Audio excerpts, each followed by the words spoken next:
So let me ask you this question. When the market gets tough, what do you do? Do you sit and wait for the market to get better? Do you hope the phone rings with some magic new opportunity? Well, the good news is in real estate, that can happen. But what I'd like to suggest to you is that all around you are opportunities that you're probably not seeing. Most agents don't notice. So what I'd like to do is share some current statistics, some changing dynamics in the marketplace that represent exciting opportunities for you right now to take your business to new levels. Does that sound good? Let's jump into it.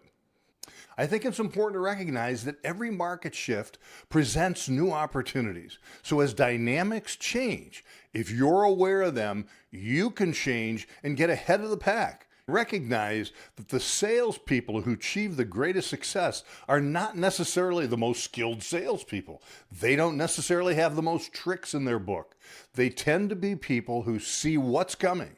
They recognize new market needs, which represent opportunities for us to take our business in exciting new directions. So let's take a look at some of the current statistics. Are you aware that more than 70% of the homes in America are 25 years old or older? The average age of a home in this country is 41 years old. And Teresa and I just returned from several conventions sharing these statistics, and we heard people say in our market, the average age of a home is 63 years or 82 years. So it's all over the board. The point is, lots of properties out there are older homes and they need love. Some of them have been lived in really hard. Many of them have been maintained, at least continuing to operate, but the reality is they almost all need some updating. And of course, as new buyers come in, those buyers have their own ideas about colors and finishes and changes to the floor plan that'll make that home their ideal home. So with this aging housing stock, does this represent a problem? Absolutely not. This presents a powerful opportunity.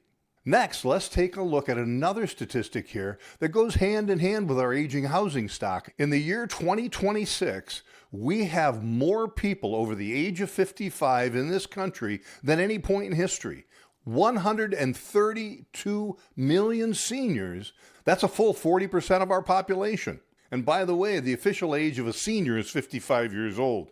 And when I turned 55, I suddenly realized, wow, officially in the housing industry, in the real estate industry, I'm a senior. I wasn't quite ready for that. Honestly, not quite ready for that still. But there's nothing we can do about it. And the reality is, as people get older, the kids are gone. Many are looking to downsize, simplify their life. Some have health issues, mobility issues. So the point is, as this aging population continues to grow, we have more people who have changing needs as it relates to their home. And if you think about some of the folks you know, 55, 65, 75 years old or older, how many of them are actually living in homes that are ideal for their needs? And as I ask this question in our travels, people are acknowledging that there are an awful lot of folks around us, folks we know, parents, relatives, friends, who are living in homes that really aren't ideal. The yards are too big to maintain. They're climbing stairs. Many of the homes are older, have deferred maintenance, need updating, need repairs, and at some point in our life, folks often get to the point where they really don't want to deal with those problems and coordinate those upgrades. So as we look at this statistic, this massive growth in seniors across the country, what's great is we can play a role in helping them as they move from existing homes into new housing solutions. Another question many people have, where is all the money going to come from to fund these improvements and all this movement?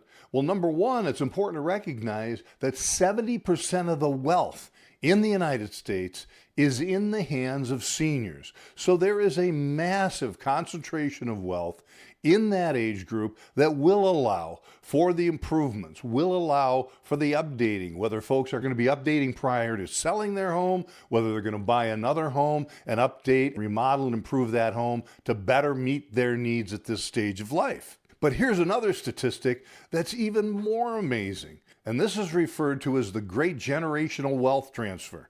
If you're not already familiar with this, be aware that over the next 25 years or so, there is going to be a transfer of $124 trillion in wealth from older generations to younger generations. Think about that. Roll that number over in your head. Here's another important element of that. It's estimated that roughly 40 to 45% of that $124 trillion is real estate. So who's going to play a role in helping those folks? It's the parents wanting to transfer real estate. In some cases, the parents wanting to sell the real estate, but trying to consider the tax implications. Some want to transfer that real estate to their children. So sometimes the children, the younger families are involved. So there's an awful lot for people to sort through. And if you position yourself as someone who can help them sort through that, you're truly their real estate expert. You could play a big role in helping them make the best moves, the best decisions, and of course, taking part in this massive transfer of wealth. For our next market dynamic, I think it's important to recognize that 55 to 60% of all current homeowners want to remodel their home in the next 12 months or so. Again, what a massive need. If you were to think about a need as it relates to homeownership, a need for guidance, a need for information, a need for help as it relates to maybe design ideas, an understanding of the costs of remodeling, and most important, an understanding of how that investment in remodeling, those improvements, ultimately impact the value of their home.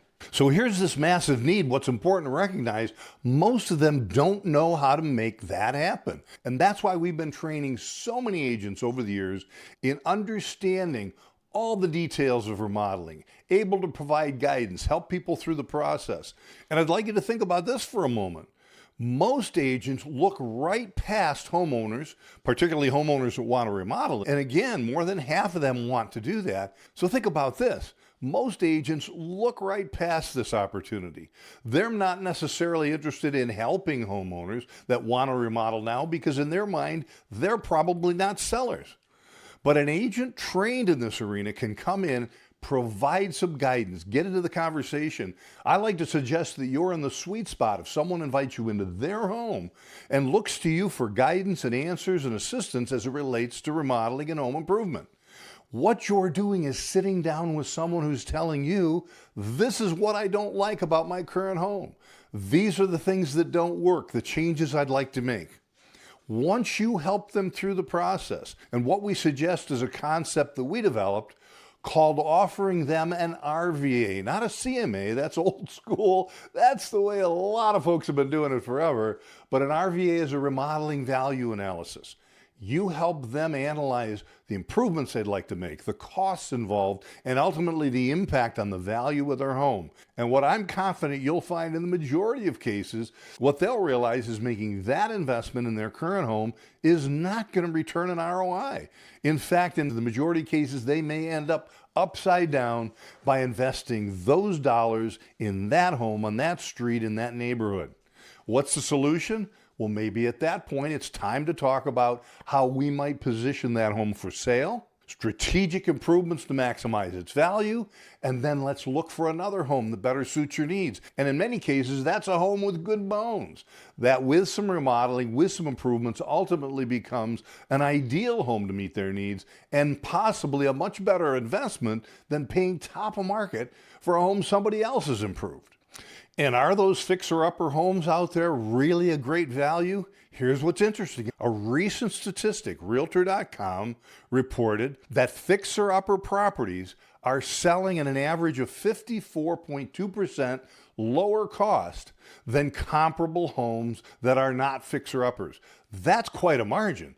That provides room for someone to come in, make some great improvements, make the house truly their own with their own finishes, flooring, cabinets, the things they really love, and know ultimately it is a good investment with a solid ROI. Another statistic ties right in, Realtor.com just recently provided, was that fixer-upper property listings have 52% more page views than properties that are not. So what does that tell you? I believe it represents a sea change in the interest of buyers. And I believe that we'll find as the data continues to unfold that these are more often younger buyers who are realizing they're not going to be able to afford a home if it's all improved, it's move-in ready, it's top of market, more expensive. They're going to recognize if they buy a home that's priced substantially less because it needs some love, they can get into home ownership, they can move into the home, and they can fix it up over time to make it truly the home they love and make it a long-term investment that makes sense. Does that present opportunity? Absolutely. Think about what happens when you position yourself as part of the solution. And if you're marketing fixer-upper properties, my guidance is don't just put the property out there. This is a fixer-upper. You're showing the property. It needs some love. This needs some real fixing up over here. This has got great potential. We hear it all the time. Well, that's all well and good, but what I'd like to suggest you do is create virtual visualizations, photorealistic ideas of how these various rooms could be redesigned, remodeled, and improved. How could we improve the exterior of the home? Again, you can create photorealistic images using 𝘃𝗵𝗶𝗃 or other AI tools. It's fantastic to have that ability. The truth is, there are very few listings that you put on the market that wouldn't benefit from those visualizations, helping people see different styles of interior design, different styles of exterior architectural details. It also makes sense with a fixer-upper property to have some examples of some of the repairs, some of the fundamental things that most folks would like to do, along with realistic estimates of what the cost for those improvements will be. And as I'm sure you're already aware, there are different types of financial solutions out there, such as renovation loans, that can allow people to purchase these properties and also fund the improvements they'd like to make right out of the box. So again, these are real-world statistics we see happening right now. I hope you get excited about the opportunities and reach out to us. We can help you learn the skills, the strategies. We have our AI market opportunity analyzers that can help you dig into what's actually happening right in your marketplace. Permits that are being pulled, some of the remodeling activity as well as new construction activity that's going on, various market dynamics that you could leverage in your marketing, in your social media, and start to position yourself as part of the solution to help people achieve what they're trying to achieve in home ownership. So for now, consider those opportunities in the arena of remodeling. We'll be circling back to talk a little more in depth about opportunities and some of the current statistics as it relates to new home sales. But in the meantime, feel free to visit us at sellnewhomes.com. Please share your comments below. We'd love to hear what your thoughts are about these opportunities, what's happening in your marketplace. Don't hesitate to reach out to let us help you. Please sign up, subscribe, and we look forward to seeing you again.